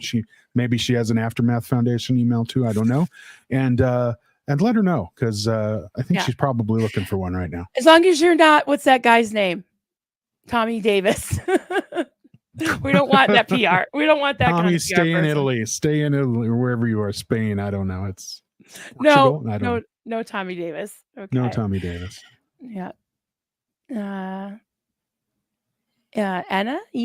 As Liz said in her stream, it would be good to have some input from social workers, yes, therapists, and to provide more perspective. Yeah, how about how about a social worker on the board, or even an advisory board? Yeah, absolutely. Yeah. Rio for Life, Kim D. So, what do you feel about Mike Rinder being the head of that organization and did terrible things to people? Masterson did terrible things and was found guilty. And to me, that's two different things. But you have a point. You have a point there. I'm not aware of the history of some things that others that have been closer to the situation have alleged. I think it's, we need to say alleged, right? Yeah, that's not really in my wheelhouse. But if there's things that have come out or will come out, then Mike would have to deal with it. And I think from what I've seen, he has owned a lot of the things, but if there are things that are still being hidden, then we'll just see. But that's, I see that's a valid point. Yep. I would say, excuse me. I would say that in Mike's capacity, Mike was, forgive me for using this argument, and I know, don't throw the German thing back at me. Mike was doing a job that he was ordered to do, and continued to do that, while he was there. Since he has been out, I think he has done he has worked very, very diligently to lack of a better term, and I haven't found a better term yet, atone for those things. Danny did not do the things that he was ordered to do. He did things that he thought he was able to get away with. The fact that he was a Scientologist did not take the douchebag out of him, and he probably would have done it even if he wasn't. But speculation there, and I think they are. There are two very different things there. I think it's a good point. Yeah, that's a good point. The motivation. Yeah, but also, I totally get that. Like Ash talks about the moral injury thing. So the victims become perpetrators. I did it in my cult. I had to do. I didn't have to, but I did because of the consequences. If I did it, inflict. I didn't like beat anybody or do anything illegal. But if I did do something illegal, I'd have to pay for it. So I don't know. I'm not alleging any illegal things, but if crimes were committed, that doesn't give you a free pass, just like what happened in a certain European country in the 30s and 40s, right. You do kind of have to pay for your, for things. There are consequences, but also I do get it. I do have a lot of compassion for that because it is something that happens often in cults, and a lot of guilt goes with that as well, And I think Mike has really tried to make up for that as best as he can, and he's admitted to a lot of things. I don't know the ins and outs of it, so yeah. So, Jojo B, I think that being in a cult. Jojo B. Hey, Jojo. I think that being in a cult for so long, you don't want to have people tell you what to do. Yeah. So you might dig into your opinion more and more and miss the middle ground. Yeah, I can agree with that. I don't like to be told what to do. I was told what to do for many, many, many years till I was 36 years old, and I get that. I see that. And in this case, we have two groups, two sides, we have probably Aaron doing that, and probably the other members of the board doing the same thing. But right, they're digging their heels in, going, no, I'm doing what I want. And this is, I think, where we're saying, hey, everybody, listen to us. Yeah, I mean, I think that it's a good thing to listen to the community, and that's why I've tried to create a space, and I know you did too as well, Denver, for people to be able to talk about things. And that's be like, oh, don't say anything because Scientology will win, and I'm not saying underestimating OSA. Yeah, Aaron alluded, he said he underestimated OSA. Did everyone hear that? I think the reason Aaron was removed is huge. I also think that BFG was trying to protect him, and Aaron just wanted to burn it all down. And that's, that could be. I mean, that's okay. Your opinion. Oh yeah. I mean, I'm putting it up, putting everything up.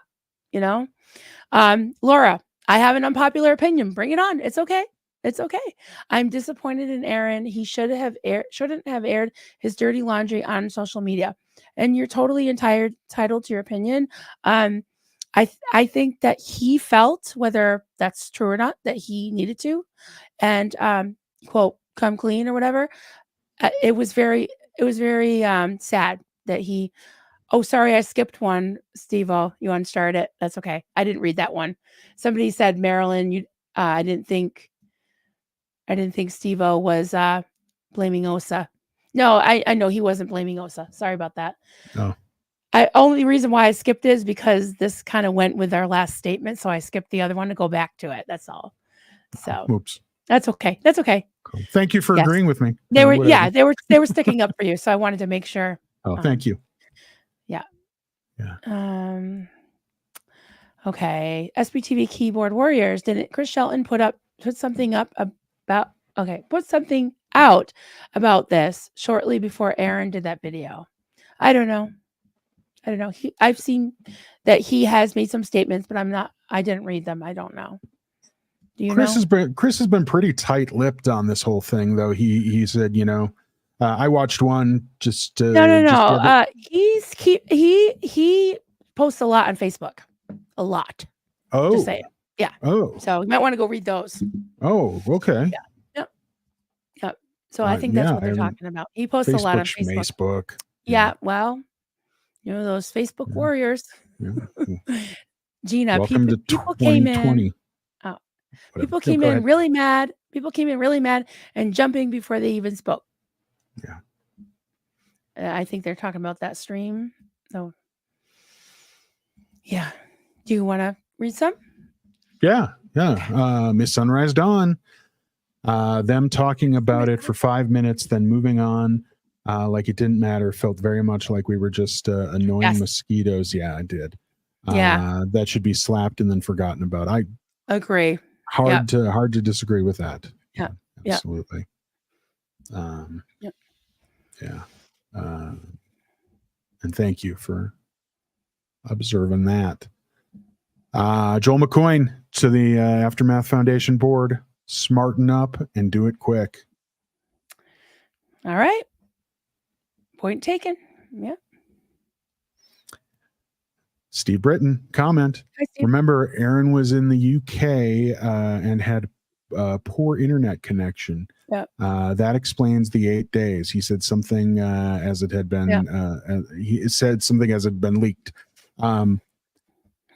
His internet looked pretty good. He sounded good. He looked good. I think I heard the issue being more so that it was difficult to do with the family because of the size of the B&B. I think the reference to the 8 days was when you said, Steve-O, that you felt like he was getting ahead of it. So I was like, well, it was 8 days. I mean, if he really was super motivated to get ahead of it, I'm sure he could have found a way to go live before that. But he probably needed to just get out of Dodge and decompress a little bit, spend time with his family, go to the UK. So, but yeah, that's right. That probably does explain the 8 days as far as the logistics of it. But I think also, not speaking for Aaron, but I could see that. So fair enough. Yeah. Fair enough. Legit. Colts beat Colton. Down the rabbit hole made a great comment on her live earlier. Take a spouse out from each couple and sub it out with a more balanced board. Okay.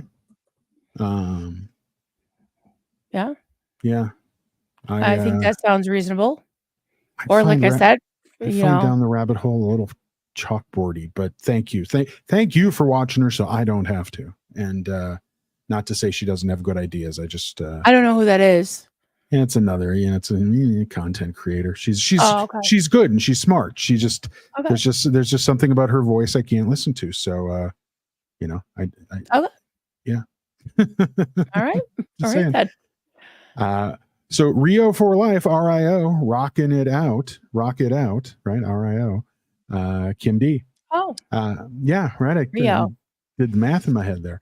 Wow. Just because the Aftermath show was instrumental in me leaving the Mormon church, I don't owe any of them a loyalty. I can only offer gratitude and a kind word.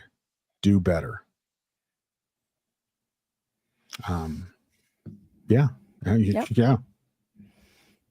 Lori plays question. They've all said, apart from Amy, that they are not spiritual. So where do the spiritual values come in?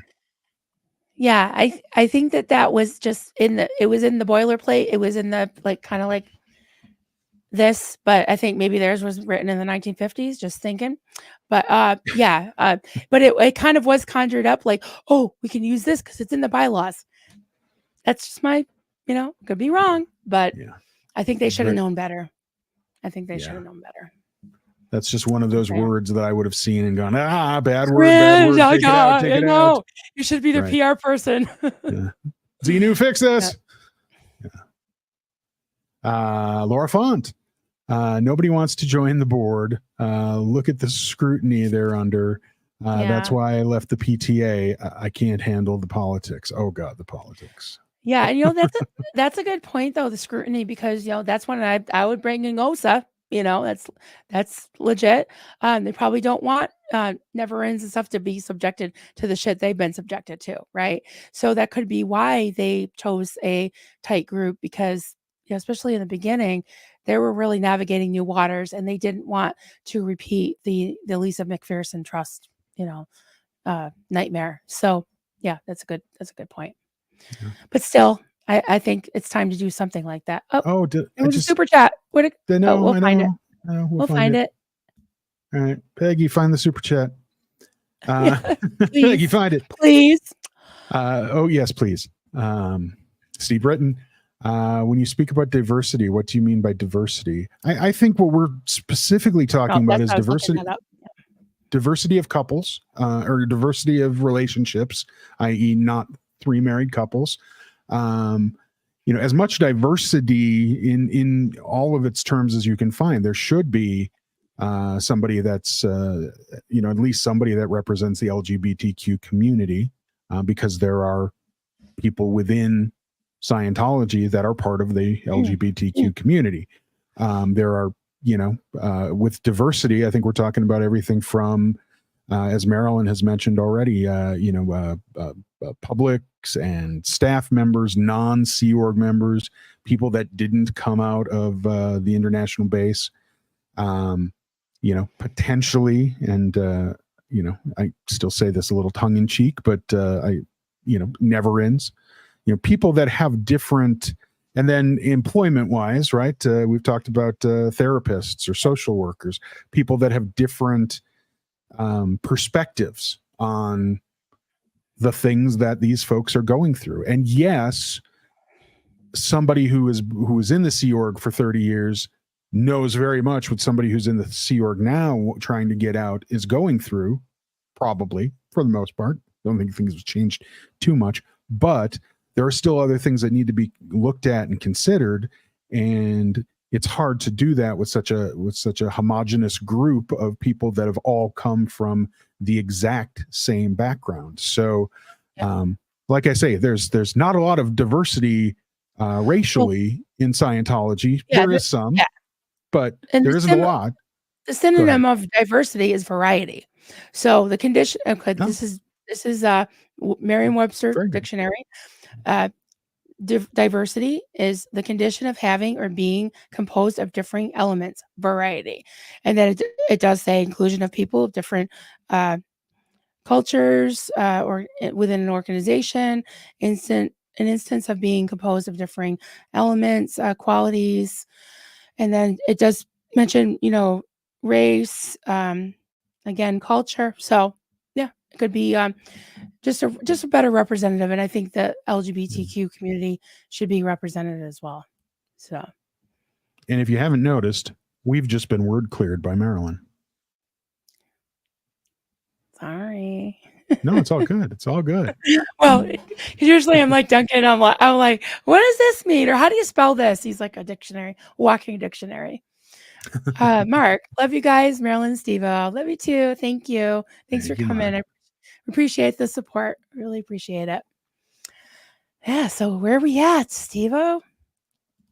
What do we got here?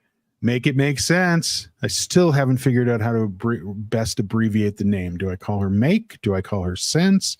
Do I call her Mims? Mims? M-I-M-S? Mims? Mims? Can I call you Mims? Is that okay? Mims. Mims. Hello, or Mims. You could just be like Reese and be like, little Mims that lives under a leaf in the forest.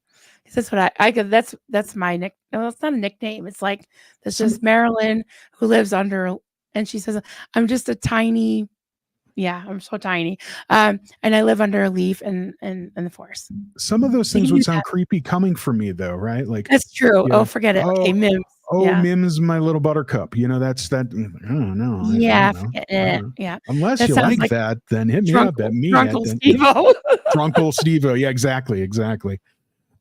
So yeah, it's sometimes it works with some and it doesn't work with others. But anyway, Mims says, Steveo, your live last night completely mirrored all of my thoughts on this shit show.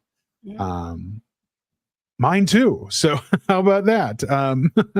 Yeah, it's I'm glad. I'm glad I could I'm glad my thoughts could resonate with you. And it's it's so right.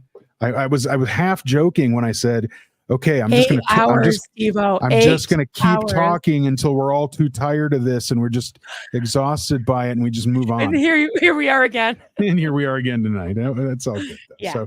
So thank you, Mims. Yeah. And we got oops, I almost kicked myself out of the stream there because that's what I do. Mer P.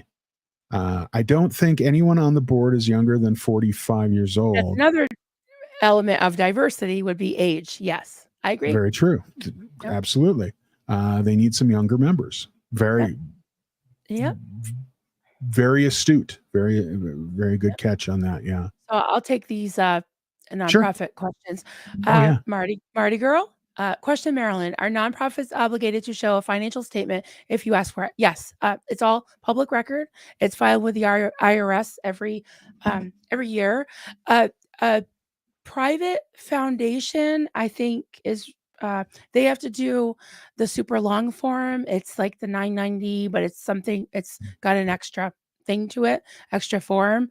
If you're a most 501c3s are public charities, like the one I founded is a public charity. If your budget is if you make $50,000 or under, then you just need the 990. They call it a postcard. So ours, isn't that, but we have a what do you call those? What do you call those? Accountant. Yes. We have an accountant that does that and files every year for us, for the IRS. But yes, that's required. Good question though. Another question, Lene, do they even have minutes of their meetings? They're supposed to. Yes, I assume they do. Christy is the secretary. As far as I know by law, and I did look this up, most states require at least three members, directors. There's 3 officers that are required, and then there's directors. The officers are directors, but not all the directors are officers. So when they say board member, they mean a board member is like a director, right? So not to belabor this, but a president, a secretary or clerk, and a treasurer are required. The rest of them, vice president, whatever, trustees, that's what we have. We don't have to have them, but we decided, the 3 of us that kind of got together and did the paperwork to begin with, we did end up actually getting other volunteers that have been working with us to become trustees and a vice president. So, but yes, minutes of meetings. The clerk is responsible for that. Okay, another one. Hey, Kim. Marilyn, I've been crocheting about 10 hours a day. Whoa, that sounds like fun. I filled your quota for you. Thank you. Thank you. I wish I could just go on a marathon like that. Stephen Britton. Mike has admitted to all kinds of terrible things and claims to have devoted his life to atonement for them. I think he and the rest of the board fell back on old habits over Aaron. Yeah, I think I have to agree with that, especially after listening to quite a few different ex-Scientologists that know the way that Scientology operates inside and out. And if you listen to, actually, Liz Gale, the title of her stream today was, "Hey SPTV, your Scientology is showing." So she goes into that. There was another stream I saw, or no, it was just a short video. I don't even think I'm subscribed to them, but it was something Diane Ethics or something. I don't know who that is, but they said it's that Doug's friend Marissa. Oh, it's Marissa. Oh, okay. That's Marissa. Yeah, okay, I know who she is. Okay. I thought she looked familiar, but I hadn't seen her in so long. I didn't click. She said that, in her opinion, what she saw was an old-fashioned ethics handling. I don't know. And I heard somebody else say, there was an ex-Scientologist, that the foundation, that that letter, the statement, kind of read like a KR. I don't know either. So I'm just putting it out there. That's just some of the opinions that are flying around. But then I will say that Aaron, even admits he's not perfect, and maybe the optics weren't good and they had a reason to. What's this? You're bringing me raspberries? Oh, and whipped cream? Is it my snack? I never even eat a snack. Duncan? Steven wants to know where his raspberries and whipped cream is. Oh, I'm gonna have to eat them for him. He's gonna eat them for you. Okay, that's fine. Oh, here's a super chat. Thank you so much, Andrew Humphrey. You both make great. Okay, you both make great at points. Diversity would help. Yeah, thank you. Yeah, we're getting along, Steve-O. We're getting along. Yeah. Imagine that. All right, you want to read? We're on the home stretch, right? We are, aren't we? All right. Yeah. Yeah, you want to read? Yeah, if I can find my. Why is my thing being all? Okay, there we go. Cultsby Colton says, "Do we think Leah Remini is going to make a statement about this or nah? Nah. I think probably the only thing my opinion, the only thing we'll hear from Leah is when Aaron does launch his new charity, some sort of rah message, looking forward, the excitement of two great organizations working to stop this horrible whatever, right? I don't think she's gonna step in and say anything about Hey, couple of folks. I have a question. Let's take a poll. If I eat a raspberry, am I going to get a bunch of hate mail like Reese does? Because remember the candy corns and the butterscotch? People were like, "You're gross." I will send you hate email. I promise. All right. There you go. It's really good. It's really good. Anyway, go ahead. Lori Plays says, cherish Shelton. There must be something to that. Assuming is that his Reese nickname? I guess. Precious. Shelton guy. Was gloating like mad on Reddit before Aaron ever did his first video. They mutually despise each other. Well, yeah, I know that. Okay, I didn't know about Reddit. So interesting. There's the Twitter, there's the Reddit, there's the YouTube, the TikTok, all those. Mm-hmm. Zigzags. No, isn't zigzags when you can put heads on dancing bodies and make little isn't dancing that when you cards put for something? a certain plant in a certain not piece necessarily. Of paper? Well, there is zigzags which are rolling papers. You can put tobacco in those. Okay. You don't have to put a certain plant. But but yes, that is another zigzag. Okay. As is driving on the roads of San Francisco. Kim says, "Ope, I can't type.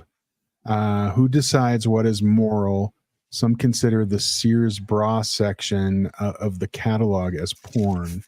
I certainly did when I was 12 to 15, that's for sure. You're absolutely right, Kim. When just saying traditional moral values, that's way too vague. It has to be either more clear cut or not be in there. Mine's removal of directors. Directors may be removed from office at any time, with or without cause by a majority vote of the directors then in office. It's at least there's not a quorum, but it's a Tuesday morning. They're looking or whatever. It's a beautiful night. We're looking for something dumb to do. We're going to remove you. It's like I said, they can decide they don't like the outfit I'm wearing that day. Let's get rid of her. But that's why it kind of the accountability from the people is important. They're important to consider. Yeah. True dat. Looks like the last one of our start questions here is from Anna. Morality clause can be made to fit almost anything. Yeah. Right. It's when it's that general, traditional moral values or traditional moral and spiritual blah blah. Yeah. Oh, you whatever you drank Everclear. Good God. That is a violation of the moral clause, right? It is that vague, and I don't mean to make a dumb analogy, but it's literally that. And yeah, it's something, and it's that. It's probably a bit too simple and a bit too very much too vague. So I'm not sure what this means. Actually, it doesn't say present, Marilyn. It says currently in office. What I just read? I don't see either of those words. Then in office, I said. I don't know. Candy corn, yes. The candy corn incident, yes. Yes, I'm gonna eat my raspberries. So there. Oh, there. Fine. Well, I'm gonna go downstairs and have some licorice, red vines. Never had that. Oh, you've never had red vines? Is it red? I like the red licorice. I don't like black licorice. So the funny thing is, red vines makes both red and black licorice. And I was thinking when I got the black stuff, I was going, shouldn't this be called black vines? But no, they're still called red vines. But it's a far superior brand of licorice to Twizzlers. So if you like Twizzlers, you're probably not going to like red vines, and that's just because you're wrong. But if you don't, if you're like, Twizzlers are okay. Yeah, they don't really taste like anything to me. Yeah, no, but then you'll love red vines. Red ones. You can get the red ones, not the black ones. They taste like something good. Oh, someone said red vines are. We can't. I think we can say dope, right? At least once. Yep. Right. Stephen Britton said, chemist, when it says something vague, it leaves it open to convenient interpretation. Agreed. That's right. That's right. Absolutely agree with that one. Yep. All right. What do you think, buddy boy? I was just doing a quick another scan of the live chats just to see. I call my son's buddy boy. I'm like, hey, buddy boy. You're not a boy, buddy man. buddy man, buddy guy. Whatever. Yeah, I think. Well, green shoelaces. What are green shoelace? Licorice? All right, we're all talking licorice now. They are. Hate Twizzlers, love red vines. There you go. Good night, poet. Bye all. All right, if poet's leaving, we should take off. Ladies and gentlemen, have a wonderful night. And if you're not busy in I don't know, a couple of minutes here, we will get started over on my channel with Sleeping with Steveo. So. All right. Good night, everybody. Thank you for joining us. Well, thank you all. See you soon.